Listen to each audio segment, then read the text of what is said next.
अस्सलामुअलैकुम नाज़रीन, आपकी बात में खुश आमदीद। मैं हूँ ज़ैन ख़ान। नाज़रीन, CSS मुकाबले का सबसे बड़ा इम्तहान पाकिस्तान में समझा जाता है और इसके बाद मिलने वाले इख्तियारात, ज़िम्मेदारियाँ और प्रोटोकॉल्स को भी ख़ासी अहमियत हासिल है।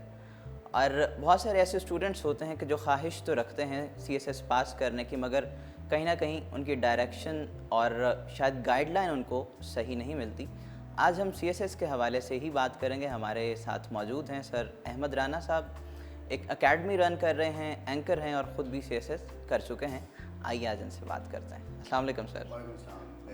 बहुत शुक्रिया सर आने का। सर ये बताइएगा कि बहुत सारे स्टूडेंट्स ऐसे होते हैं कि जो ख्वाहिश तो रखते हैं, शायद उनको गाइडलाइन सही नहीं मिलती या फिर उनमें क्वालिटीज़ नहीं होती। तो ये बताइएगा कि क्वालिटीज़ कौन सी ऐसी होनी चाहिए कि जो CSP ऑफिसर बन सकता है। अच्छा जैन, सबसे पहले तो बहुत शुक्रिया उर्दू पॉइंट का और उर्दू पॉइंट की टीम का। और क्योंकि ये CSS स्पेसिफ़िकली आपने बात की, CSS एक ऐसा एग्ज़ाम है जो कि तैयारी भी उसमें रिक्वायर्ड है, लेकिन जो प्रॉपर गाइड है वो उसकी बेसिक रिक्वायरमेंट है। क्योंकि बहुत सारा पढ़ लिया लेकिन जो पेपर में आना है अगर आपने वो नहीं पढ़ा तो फिर उस पढ़े का कोई फ़ायदा नहीं है जो आपने बहुत सारा पढ़ा। लेकिन इसके साथ ये है कि जो हमारा CSS है एक वर्ड ऑफ माउथ है कि CSS मुकाबले का इम्तिहान है और ऐसा इम्तिहान है जो पता नहीं कहाँ से आ जाता है और एक हवा बना हुआ है कि CSS के अंदर पता नहीं क्या क्या पूछा जाता है और उसमें तो मुल्कों का एग्ज़ाम है। लेकिन ऐसा नहीं है। CSS का जो भी कंटेंट है उसका एक प्रॉपर सिलेबस है और उस सिलेबस के हवाले से ही प्रॉपर उसकी बुक्स हैं और उसी बुक्स में से ही हर साल एग्ज़ाम आता है। अगर आप पास पेपर्स को देख लो, अब सवाल ये पैदा होता है कि जब आप इसकी तैयारी करते हैं तो तैयारी उस सिलेबस को कवर करने के लिए किन बुक्स का आप इंतखाब करते हैं और उन बुक्स को पढ़ने के लिए आप किन किन उन लिंक्स को की तरफ जाते हैं, किन किस कंटेंट की तरफ जाते हैं, किस नोट्स को आप कंसल्ट करते हैं, ये बहुत ज़रूरी है। अब एक शख्स जो जिसने CSS किया है और उसने किसी एक सब्जेक्ट में उसकी डिस्टिंक्शन है, उसको पता है कि उसने उस सब्जेक्ट के साथ कैसे इंसाफ किया। यानी अगर उसके अंदर 10 पोर्शन हैं, 10 बुलेट्स हैं तैयारी करने के लिए, तो उसने उस 10 बुलेट्स को तैयार किस बुक से किया है, उसके वो मैटर करता है। और लेकिन उसको तैयार करने के बाद आपने उसके टेस्ट प्रिपरेशन की, आपका एग्ज़ाम आने वाला है फरवरी 2019 में। फॉर एग्ज़ाम्पल अब आजकल बच्चे इसकी तैयारी कर रहे हैं तो फरवरी 2019 के एग्ज़ाम के लिए आपने उस सब्जेक्ट के साथ कितने अपडेटेड होकर इंसाफ किया है। यानी कि अगर उसकी 10 बुलेट्स हैं तो आपको उसकी 10 बुलेट्स एक बुक से कवर होती अगर नज़र आ रही हैं तो 9वीं बुलेट जो है वो हो सकता है वो किसी और रेफरेंस से या किसी और बुक से हमें उसको फरोलना पड़े और उसको पढ़ना पड़े। तो मेरा ये ख्याल है कि CSS में बुक्स से मार्केट भरी हुई है, हर शख्स इसकी मुख्तलिफ बुक्स लेके आया है। आपने उस CSS के एक सब्जेक्ट की तैयारी किस किस कंटेंट से, किस किस बुक से करनी है, इसकी गाइडेंस के लिए आपको किसी भी ऐसे शख्स के साथ ज़रूर राब्ते में रहना चाहिए। वो आपका मेंटोर होगा CSS का, जो आपको बताएगा कि इस सब्जेक्ट को आपने किस बुक से कवर करना है, किस तरह कवर करना है, इसकी डोमेन क्या है, इसका स्कोप क्या है, इसको सॉल्व करते हो क्या अप्रोच क्या है। मैं आपको एक एग्जांपल देता हूँ। इंडो पाक एक सब्जेक्ट है, ऑप्शनल सब्जेक्ट है पाकिस्तान और इंडिया की हिस्ट्री का, और एक कंपल्सरी सब्जेक्ट है पाकिस्तान अफेयर्स का। इन दोनों में डिफरेंस ये है कि दोनों की अप्रोच डिफरेंट है। पाकिस्तान अफेयर्स में हम अफेयर्स ऑफ पाकिस्तान का जो एनालिसिस है वो डिफरेंट एस्पेक्ट से करते हैं, लेकिन इंडो पाक के अंदर हम एज अ हिस्टोरियन उस सब्जेक्ट को पढ़ते हैं। लेकिन एक चीज़ गलतुल आम भी है और एक चीज़ सबके, एक मिथ भी सबके साथ मौजूद है कि अगर आप इंडो पाक रख लेंगे तो पाकिस्तान अफेयर भी कवर हो जाएगा। अच्छा। या पाकिस्तान अफेयर पढ़ा हुआ है तो इंडो पाक में भी सपोर्ट कर देगा। तो इस तरह के जो मिथ्स हैं वो बगैर किसी को सुने या बगैर किसी से प्रॉपर गाइड लिए आप उस भेड़ चाल का हिस्सा बन जाते हैं और इसीलिए जो फेलियर रेशो है वो बहुत ज़्यादा है। सही। तो सर बताइएगा कितना अरसा जो है वो चाहिए होता है, मिनिमम या मैक्सिमम, जिसमें आप कह सकते हैं कि मुकम्मल वक्त दिया जाए, अटेंशन दी जाए तो पास कर सकते हैं आप CSS। अच्छा जैन, इसके लिए हम, क्योंकि मैं 2012 से ही ऑनवर्ड CSS के इस सारे प्रोसीजर में हम इन्वॉल्व हैं, ख़ुद भी किया, फिर उसके बाद आगे बहुत से स्टूडेंट्स भी इस वक्त ब्यूरोक्रेसी का हिस्सा हैं। तो मेरे पास एक इस तरह के भी फिगर्स हैं कि बहुत सारे बच्चे जो सिर्फ 6 मंथ की एक डेडिकेटेड एफ़र्ट के साथ आते हैं और क्वालिफाई कर जाते हैं। ऐसे बच्चे भी हमारे पास बहुत सारे हैं, ऐसे स्टूडेंट्स भी हैं जो 3-3, 4-4 साल से सिर्फ CSS की तैयारी कर रहे हैं और ये समझते हैं कि 3 साल की अच्छी तैयारी, 1.5 साल की अच्छी तैयारी या 2 साल की बहुत अच्छी तैयारी के बाद हम एग्ज़ाम देंगे। सही। सो अगर 6 मंथ की एक डेडिकेटेड एफर्ट इसमें पुट कर दी जाए तो मेरा ख्याल है कि आप अचीव कर सकते हैं अपने गोल्स। कोर्स ख़त्म करें, उसकी रिवीजन्स करें, उसके टेस्ट दें, और इस सारी चीज़ के लिए ह्यूमनली मेरा ख्याल है कि 6 मंथ्स एक बहुत बेहतरीन टाइम है। सही। तो उससे पहले कौन सी ऐसी बेस होनी चाहिए, किन किन चीज़ों के बारे में नॉलेज अच्छी आपकी होनी चाहिए कि आप वो 6 माह लगा के तो मतलब तैयारी अच्छी कर लें? अच्छा, कहा जाता है, बात ऐसा है भी कि CSS is the exam of approach. आपकी अप्रोच बिल्डिंग अच्छी हो, शुरू से आपकी बेस अच्छी हो तो आप इस एग्ज़ाम में जा सकते हैं, लेकिन ऐसा भी नहीं है, क्योंकि बहुत सारे बच्चे जो सब्जेक्ट्स ऑप्ट कर रहे होते हैं उन्होंने कभी भी नहीं पढ़े होते। तो इसका मतलब है कि पहले से अगर कोई सब्जेक्ट आपने पढ़ा हुआ है और इस नियत से कोई सब्जेक्ट ऑप्ट किया है, वो प्लस तो है, उसको डिस्करेज नहीं कर रहे। लेकिन अगर वो सब्जेक्ट नहीं पढ़ा है और उसको 6 मंथ के अंदर आप पढ़कर उसके रिवीजन्स करके उसके टेस्ट देके उसमें भी अगर आप 100 में से अच्छे मार्क्स ले सकते हैं, तो मेरा नहीं ख्याल कि हमें पहले से ही अपने जो स्टडी या करियर प्लान है उसको ख़राब करना है। मैं एग्जांपल देता हूँ आपको। कुछ दिन पहले एक स्टूडेंट आया तो उसने ये कहा कि सर मुझे BA करना है, ग्रेजुएशन इसकी एज होती है, क्वालिफ़िकेशन तो मुझे ग्रेजुएशन करनी है, मुझे बताया मैं किस सब्जेक्ट में ग्रेजुएशन करूं कि मुझे CSS में हेल्प करे वो। अब बात ये है कि CSS के अंदर जो रेशो है एलोकेट होने की वो बहुत कम है। लाइक अगर 24,000 25,000 एवरेजली बच्चे अप्लाई कर रहे होते हैं, एस्पायरेंट होते हैं कि उन्होंने इस एग्ज़ाम को देना है, तो 9,000 10,000 के लगभग इसमें अपेयर हो रहे होते हैं, और उनमें से भी जो क्वालिफाई कर रहे होते हैं वो 600 500 या 400 होते हैं, और एलोकेट होने की रेशो 250 है। सो बहुत थिन रेशो जो है वो इसमें एलोकेशन की है। अब बात वो कि अब एक बच्चा जो इस एग्ज़ाम के लिए आ रहा है वो उन 250 में आए, तो उसने अपने करियर में अपनी स्टडीज़ को वो इस तरह से प्लान करे कि वो सब्जेक्ट पढ़े जो CSS में पढ़े।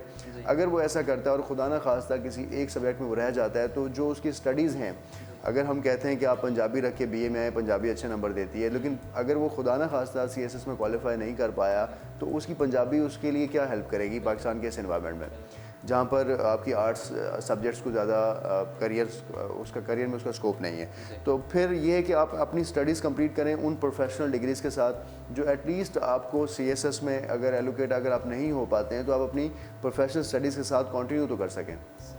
सो ये बात, अब ये सवाल शायद हम अपने नाज़रीन को बता पाएंगे कि अब ये सवाल कि कौन से सब्जेक्ट्स पढ़ने चाहिए, नहीं, अपने आप को डेवलप ऐसे करें, अपनी अप्रोच को ऐसे डेवलप करें कि आप कभी किसी मुकाबले के इम्तिहान में अगर जा रहे हो तो आपको चीज़ों की अंडरस्टैंडिंग हो। आप अखबार पढ़ें, आप न्यूज़पेपर सुनें, आप एनालिसिस सुनें, आप पाकिस्तान की हिस्ट्री से शगफ़ रखते हो, आप मुल्कों की हिस्ट्री से शगफ़ रखते हो, आपको लोगों के बारे में जनरल नॉलेज की इन्फॉर्मेशन होनी चाहिए। ये एक इंटरेस्ट है जो आप अपने साथ कैरी कर सकते हैं, लेकिन ये ज़रूरी नहीं है कि अगर किसी ने इंटरेस्ट कैरी नहीं किया तो वो एग्ज़ाम नहीं दे सकता। नहीं, अगर इस इंटरेस्ट को आपने उस 6 मंथ में भी मेंटेन कर लिया तो आप इस एग्ज़ाम क्वालिफाई लोग तो कहते हैं कि जी अगर आपका पॉलिटिक्स में इंटरेस्ट नहीं है तो फिर तो आप बिल्कुल भी CSS नहीं कर सकते। अच्छा, पॉलिटिक्स क्योंकि एक पिलर हमारे सिस्टम का हिस्सा है, तो इसके बगैर हम किसी भी एनालिसिस को करते वक्त जस्टिफाई नहीं कर सकते। तो जब आप स्टूडेंट ऑफ CSS होंगे, जब आप किसी मुकाबले के इम्तिहान की तैयारी कर रहे होंगे, उसमें आप ब्यूरोक्रेटिक स्ट्रक्चर को पढ़ेंगे, एडमिनिस्ट्रेटिव चीज़ें पढ़ेंगे, कॉन्स्टिट्यूशन ऑफ पाकिस्तान पढ़ेंगे, इस सारी चीज़ों को पढ़ते हुए पॉलिटिक्स तो लाजमी हर जगह पे आएगी। तो वो जो करंट अफेयर्स, इंटरनेशनल रिलेशंस के अंदर जब आप चीज़ों को स्टडी करेंगे तो आपके इंटरेस्ट ऑटोमेटिकली पॉलिटिक्स के साथ डेवलप हो जाते हैं। लेकिन उससे पहले अगर आप डेवलप करने की कोशिश कर रहे हैं, क्योंकि आपने इस तरह के एग्ज़ाम्स में आना है, आपने आगे एनालिसिस मेंटेन करने हैं, तो ज़रूर आप अपना इंटरेस्ट जो है पॉलिटिक्स में डेवलप करें।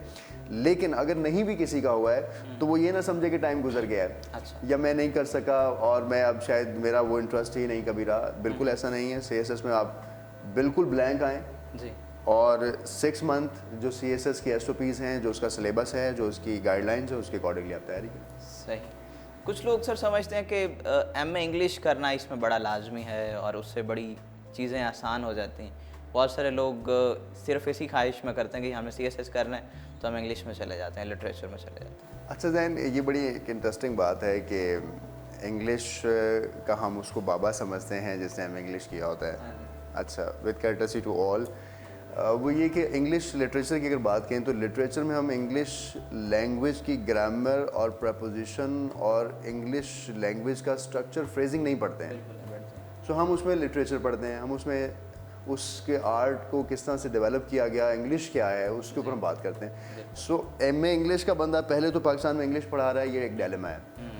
सो लिंग्विस्टिक का बंदा या वो बंदा जिसने ग्रामर में, कॉम्पोजिशन में कुछ उसने किया है, वो शख्स तो इंग्लिश ग्रामर को पढ़ाए तो बात समझ आती है। अब जब ये बात यहाँ पर हम इस पे इत्तेफाक कर रहे हैं तो फिर ये बात भी बिल्कुल ऐसी है कि अगर आपने एमए इंग्लिश किया है तो क्या उस एमए इंग्लिश ने आपको ऐसे राइटिंग सिखाया है, क्या उस एमए इंग्लिश ने आपको प्रेसी राइटिंग सिखाया है, क्या उस एमए इंग्लिश से आपका ग्रामर अच्छा है, क्या आपका उससे प्रपोजिशन अच्छा है, क्या आप वो तमाम फ्रेजल स्ट्रक्चर से वेल एक्नॉलेज्ड हैं, एक्वेंटेड हैं कि आप उन तमाम चीज़ों को यूटिलाइज़ कर सकते हैं। मेरा नहीं ख्याल कि हमारी यूनिवर्सिटीज़ में एमए इंग्लिश के अंदर एमए इंग्लिश किए हुए बच्चे बहुत अच्छी इंग्लिश बोल रहे हैं।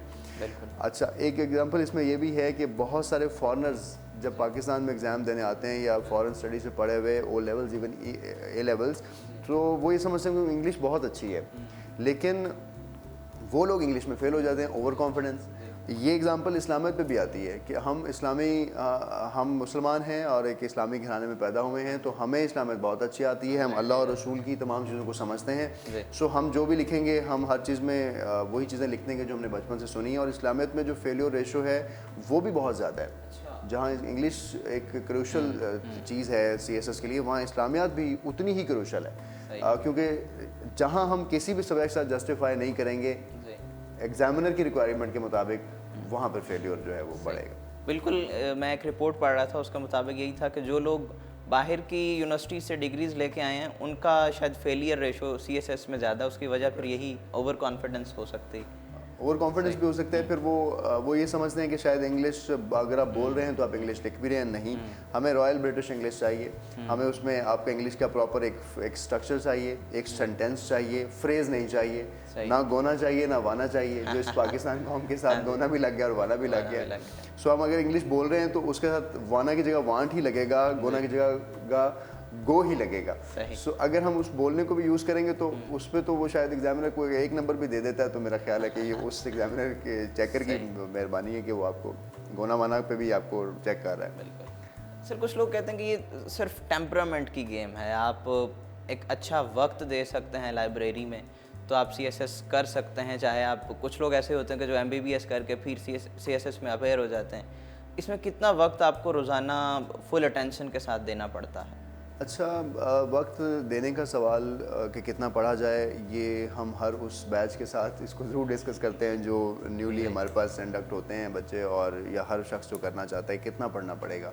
सवाल ये है कि 12 सब्जेक्ट है, इसमें आपको एग्ज़ाम देना होता है, 600 कंपल्सरी और 600 ऑप्शनल। उन 12 सब्जेक्ट्स को जैसे मैंने 6 मंथ का टाइम दिया, चलें उसको साल कर लें, कुछ साल की उसकी तैयारी करता है, उसको इन 12 सब्जेक्ट्स को बहुत अच्छा तैयार करना है। और इन 12 सब्जेक्ट्स को बहुत अच्छा तैयार करने के बाद इनको बहुत अच्छे तरीके से रिवाइज़ करना है। रिवाइज़ करने के बाद बहुत अपडेटेड रहना है उस 12 के 12 सब्जेक्ट्स के साथ, और फिर उनके मॉक टेस्ट और उनको ख़ुद भी अपने तौर पे एग्ज़ाम से पहले प्लान करना है। ये सारी जो एक्सरसाइज है ये 6 मंथ में वाकई ही आपसे टाइम लेगी, क्योंकि आपने एक दिन में अगर आप 12 सब्जेक्ट को टैकल करें या आप 6 मंथ में 12 सब्जेक्ट को उस तरह टैकल करें, ओवरनाइट स्टडीज़ का कॉन्सेप्ट CSS में नहीं है। अनफॉर्चुनेटली हमारी यूनिवर्सिटीज़ में अगर कोई भी सब्जेक्ट हम कोर्स पढ़ के आते हैं तो हम ओवरनाइट या 1 वीक की स्टडीज़ के साथ हम उससे जस्टिफाई कर लेते हैं। यहाँ ऐसा नहीं है। यहाँ आपको प्रीफेस के पेज से लेकर ऑथर के लास्ट लाइन तक पढ़ना पड़ेगा कि उसने क्या लिखा है, क्योंकि आप 100% तैयारी से जा रहे हैं। अगर आप जा ही सर 60% तैयारी से रहे हैं तो फिर आप क्या एक्सपेक्ट कर रहे हैं कि आप पाकिस्तान के मुकाबले में बैठ सकते हैं। सो 100% तैयारी का मतलब ये है कि आपको एवरेजली 8 to 10 आवर्स, एक उस स्टूडेंट के लिए जो बहुत अच्छा है, आप समझता है कि वो चीज़ों को ग्रैब जल्दी कर लेता है, उसके लिए। और जैसे मेरे जैसे स्टूडेंट थे तो हम तो फिर 16 घंटे भी समटाइम लेते होते थे और खाने के टाइम में भी बैठे अपने आप को कोशिश कर रहे होते थे कि उसमें भी कोई ऐसी एक्टिविटी कर लें जो हमें हेल्प कर रही हो, या दिमाग में प्लानिंग चल रही होती थी कि इसके बाद कौन सा सब्जेक्ट करना है। तो दूसरी बात आपने कही, MBBS करने के बाद लोग यहाँ पर आते हैं। बात ये है कि शायद उसमें एक वजह ये भी है कि सर्विस स्ट्रक्चर शुरू में जैसे आपने कहा कि सीएसएस में प्रोटोकॉल हैं, शाहाना अंदाज है, पर्क्स एंड प्रिविलेजेस हैं। पाकिस्तान के अंदर ये कि रॉयल सर्विस समझी जाती है, इसमें काम करने वाले लोग ही मेन स्ट्रीम में रहते हैं। ये एक अट्रैक्शन है जो एमबीबीएस या किसी भी ऐसे बच्चे को जिसने अच्छी डिग्री ली है वो इसकी तरफ आए। इसका ताल्लुक इस बात से नहीं है कि वो डॉक्टर्स बहुत पढ़े लिखे होते हैं तो वो इसलिए इसको करना चाहते हैं, नहीं। अगर आप रेशोज़ देखें तो मैंने आपसे कहा कि सिंपल बीए पास बच्चे भी हमारे पास कॉलेज ना सिर्फ क्वालिफायर्स में हैं बल्कि टॉपर्स में हैं। अच्छा। और यहाँ तक कि भी अगर आप टॉपर्स का रिज़ल्ट उठा लें हर साल का, तो उसमें जो उन्होंने सब्जेक्ट ऑप्ट किए होते हैं उनमें पंजाबी है, उनमें फ़िलासफ़ी है, जो शायद उन्होंने पहले अपनी कभी करियर हिस्ट्री में नहीं पढ़ी होती। तो सीएसएस एक नंबर गेम है, जिसका जितना ज़्यादा नंबर होगा वो उसमें उतना ज़्यादा आएगा। बात एमबीबीएस की हो रही थी, तो एमबीबीएस के बाद इसमें आना बिल्कुल ऐसे ही है जैसे तमाम लोग अपनी डिग्रीज कंप्लीट करते हैं, प्रोफेशनली अपने आप को सिक्योर करते हैं, देन एक चांस ज़रूर लेते हैं कि इस वक्त वाईडीए यंग डॉक्टर एसोसिएशन जिन चीज़ों पर एहतजाज कर रहा है कि उनका सर्विस स्ट्रक्चर बेहतर नहीं है, तो वो डायरेक्ट उसी सर्विस स्ट्रक्चर में खुद अपने आप को एनरोल करने के लिए इस एग्ज़ाम के थ्रू उनको आना पड़ेगा। तो वो वजह ये है कि वो जाते हैं। सर प्रोटोकॉल्स की बात होती है, आखिर आज बता ही दें कि कौन सी ऐसी प्रिविलेजेस होती हैं या क्या चीज़ें ऐसी होती हैं कि जो माइल करती हैं इंसान को उस जाने। अच्छा, शायद हम बर सग़ीर में आने के बाद दो चीज़ों से अभी तक नहीं निकल सके हैं, और वो एक तो इंग्लिश ज़ुबान का बोलना है और दूसरा शायद शाहाना लिबास के साथ, चिट्टी चमड़ी के साथ पाकिस्तान में घूमना है।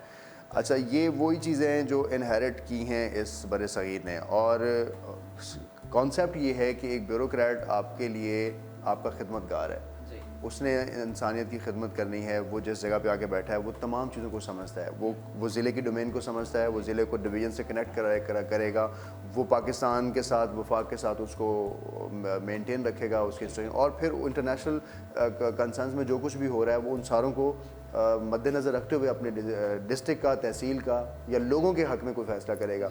ये एक रिक्वायरमेंट है कि ब्यूरोक्रेट इतना पढ़ा लिखा हो तो इस तरह की सीट पे अगर आके बैठेगा तो जस्टिफाई करेगा।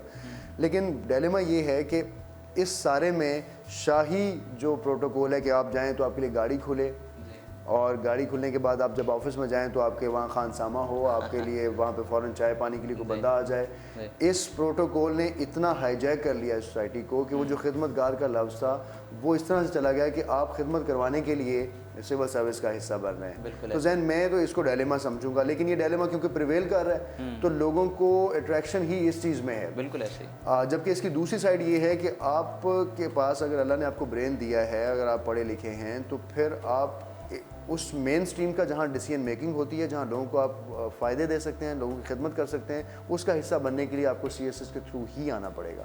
तो शाहाना मिजाज मेरा ख्याल है हम सब पाकिस्तानी को पसंद है और उस शाहाना मिजाज को हम पर्क कहते हैं, हालांकि ये पर्क नहीं है। पर्क यही है कि आपको अल्लाह ताला इज़्ज़त दे रहा है, उस मुकाम पे बिठा रहा है जहाँ बहुत सारे लोगों को सर्व कर सकते हैं। बस ये एक इसकी बेसिक मोटिवेशन है, लेकिन शायद ये सेकेंडरी हो गई है। तो प्राइमरीली जो है वो यही हो गया कि आप सिक्योर होंगे, जॉब सिक्योर होगी, आप वो एक उर्फ़ आम में कहा जाता है हमारे पास सीएसएस में जो एनरोल हो जाता है वो हुकूमत का जवाई बन जाता है। सो उसकी साथ पुश्तें जो हैं वो राज करती हैं। चीज़ें चेंज हो रही हैं शायद पाकिस्तान में, अब ये अकाउंटेबिलिटी का प्रोसेस इस तरह से स्टार्ट हुआ है, लोग अवेयर हो गए हैं कि नहीं ये हमारी खिदमत के लिए बैठे हैं, हम इनके इंतज़ार के लिए नहीं बैठे हुए। अब तो सर खान साहब खुद भी छोटे से घर में रहेंगे तो फिर तो CSPs के लिए तो थोड़ा बुरी खबर है मेरे ख्याल में। चले अगर प्राइम मिनिस्टर जो है एक प्राइम पोस्ट ऑफ पाकिस्तान है, तो उस पोस्ट से अगर ये चीज़ शुरू हो रही है तो मैं एक्सपेक्ट करता हूँ कि वो नीचे तक पहुँचे। फ़ायदा जब होगा जब आप और मैं किसी लाइन में ना लगें जी, और हमारे काम घरों में हो जाएं, और ना प्राइम मिनिस्टर ऑफ पाकिस्तान के घर बदलने से आपको कोई अचानक फ़र्क पड़ा है, ना मुझे पड़ा है। जब पड़ेगा फ़र्क जब मेरा कोई हॉस्पिटल में कोई काम होगा या मुझे कभी अमन और सिक्योरिटी के वजह से कोई मसाइल दरपेश होंगे तो वो मुझे ऐसे ट्रीट किया जाए जैसे मैं खुद प्राइम मिनिस्टर ऑफ पाकिस्तान हूँ, तो फ़र्क जब पड़ेगा। सही।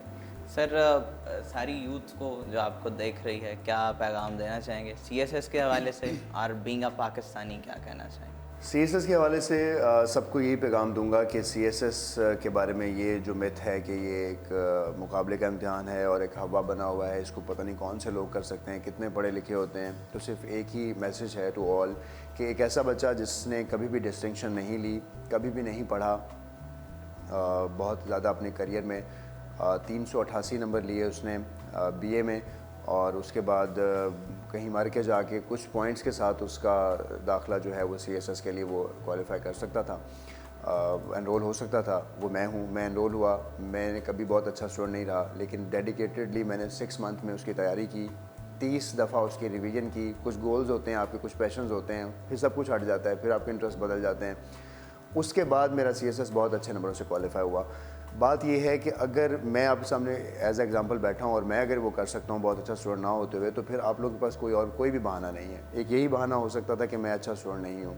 बाकी 2 आँखें, 2 हाथ, 2 पैर, अल्लाह ने ब्रेन दिया है, ये सब कुछ आपके पास है। इस मुल्क के लिए अगर कुछ करना है तो मेन स्ट्रीम का हिस्सा बनिए। CSS बिल्कुल हवा नहीं है, एक सिलेबस के तहत एग्ज़ाम लिया जाता है, बिल्कुल ऐसे जैसे आप थ्रू आउट अपने करियर स्टडीज़ में पढ़ के आए हैं। इसको जाइए, अपनी करियर स्टडीज़ की तरह बिठाइए और इसको पढ़िए। पहले इस एग्ज़ाम को ज़रूर दीजिए, फिर कहीं जाके अप्लाई कीजिए।